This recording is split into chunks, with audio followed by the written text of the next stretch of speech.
Got a F250 7.3 turbo diesel. Customer brought it in, complaining about an oil leak, and he thought it was a front main seal. And there's a common problem on these trucks.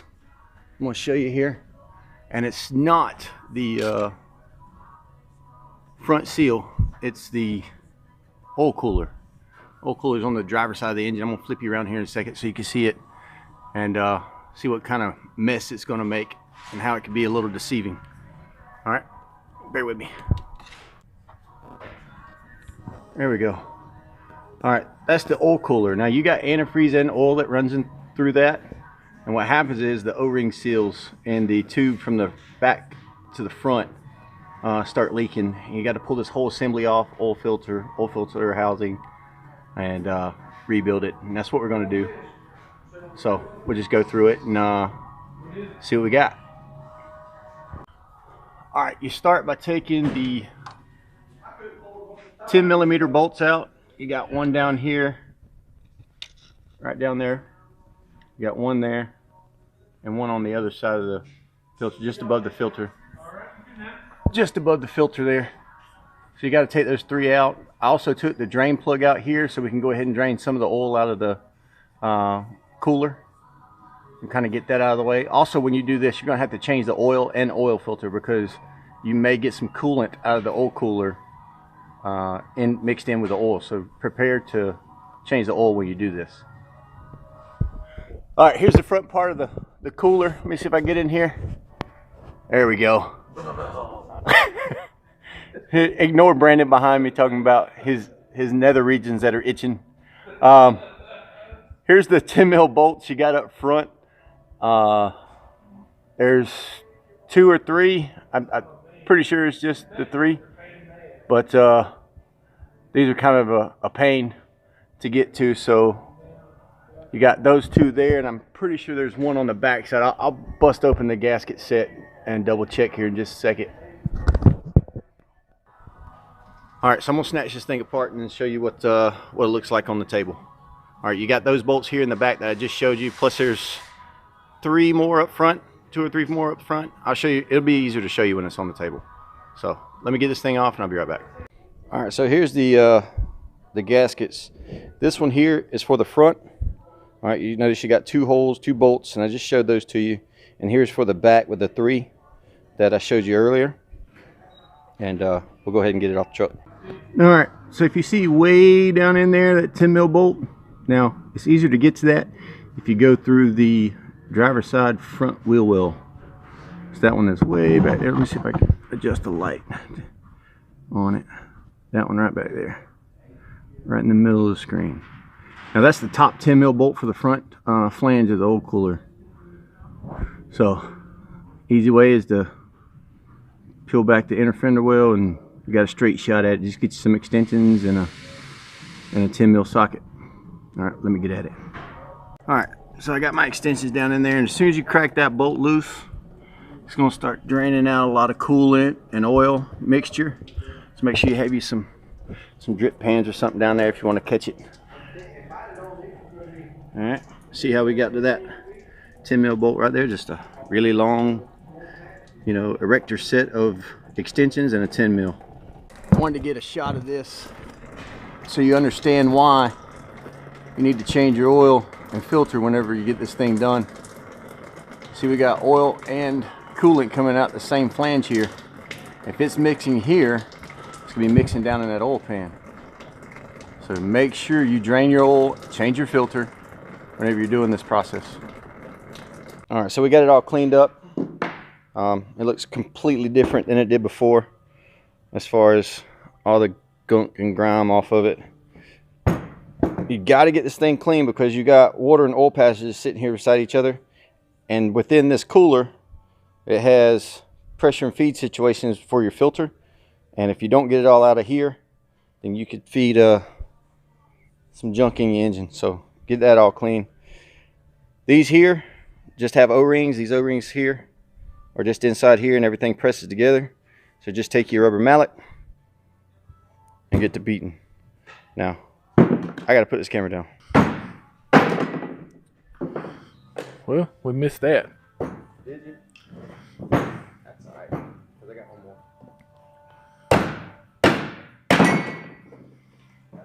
We'll beat that thing off like you mean it. Ooh, man. Because that microphone's pointing straight at your mouth. Right? These are all dried and brittle, and you'll notice they're flat. It's all going to leak past here. And if you look in your, this is where your oil enters and exits. This is where your coolant enters and exits over here. All right, I got everything clean, and just to get these O-rings off, just take a razor knife, slice them right down, and they'll come right off. These on the outer edge come off real easy. These right here, they're all dried and hard and brittle. So just take your razor knife, cut them, and just take them off. Take some emery cloth, clean these edges up, because you can feel a little build up, a little corrosion here. Same over here. Go ahead and get that done nice and clean before we put everything back together. And that way that O-ring can seal real good. When you open up the kit, you're going to see two big O-rings that will go here, one here, and one there. And you'll have two smaller ones, one on the outside and the outside. Comes with two extra ones. This is for your forward flange, and that's the rear flange where the filter housing is at. So those are your two gaskets there with a nice rubber inserts in them. All right, I'm gonna go ahead and clean these up. I'll be right back. All right, this is what it looks like covered up. I got some music in the background, so if that's coming through on the video, I'm sorry. About to put our O-rings on here, but you can see how I cleaned it up real nice, and got all that corrosion off where the O-rings sit. So whenever you put this together, let's see. This will be your friend. Yes, Vaseline, petroleum jelly, whatever you want to call it. Don't matter if it's the dollar store brand, Walmart brand, or the name brand. But cover this seal or this O-ring in that, because whenever you put this whole thing back together, that's going to help ease the tension on it, and it's going to slide right in there a little bit easier, as that jelly is supposed to do. All right, so as you can see, Vaselined up the O-rings. We got this in and this in. In the cooler itself, there's an opening here and an opening just inside there. Need to line those two up the best you can, and line those up as it goes back together. Also, this opening here needs to line up best it can with that right there. All right, I used to try to hammer these dudes on, but we found an easier way is this ratchet strap. We got everything lined up as far as our holes inside here and this channel that's going to come out these holes. Everything's lined up. Got everything Vaselined up. Ratchet strap. Make sure you bring it over this edge here and don't have it back here, because it'll just come off the bottom side. So, you ready to ratchet it, dude? It might just go right on as much Vaseline as we put on it. All right. We're going to stand it up.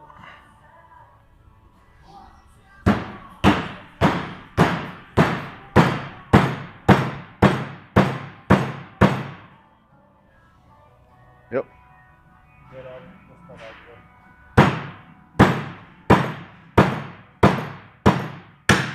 There it goes. You hear that click? What it's doing is hitting that pin right there when it's fully seated. We're going to reset the ratchet strap.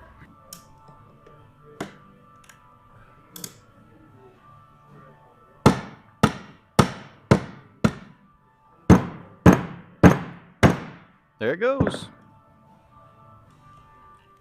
Patience is a virtue, and mechanical leverage. So, get the ratchet strap, everything seats in, and it needs to go all the way down until it's down to that pin. You'll hear it snap and pop and make some noises. Whenever you get it together, if these surfaces aren't straight, don't worry, no big deal. Let me see that. There you go, focus. No big deal. You can sit here and twist these ends now that this is on and line it up just right. We got it all together. I'm gonna take a second, clean all these surfaces up, and get my new gaskets on here, and get it ready to go. So we got those all cleaned up, nice and shiny. Gonna move over to the truck. Before you go putting it back on the truck, if you look in here, let me see if I can get it to focus. There we go. See all that nastiness up there? You need to go ahead and clean it off. Get you a scraper. Scraper. Hand it in, a little scraper I got here.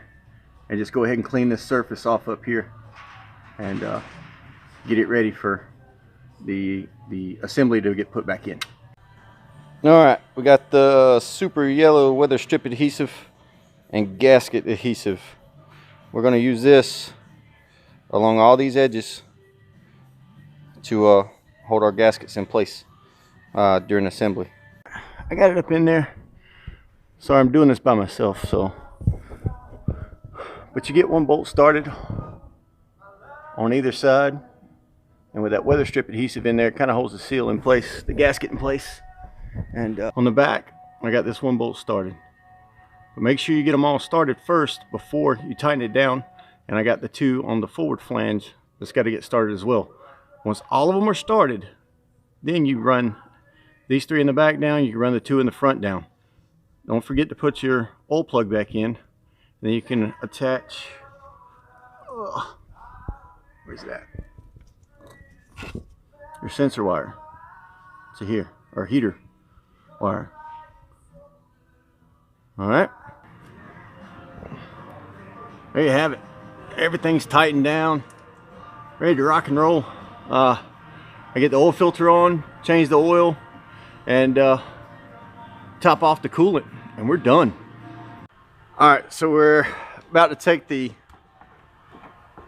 grab that right there. About to take the oil drain plug out. Back the light up some. There you go. And I want you to see that this isn't oil coming out of here. The coolant's going to settle to the bottom of the oil pan. And this is why it's so important you drain your oil. See, look at that coolant already coming out. And that's what mixed in whenever we took the cooler off. And it'll slowly start getting black. Now it's all oil coming out. Do not forget to drain your oil and change it. That's nasty.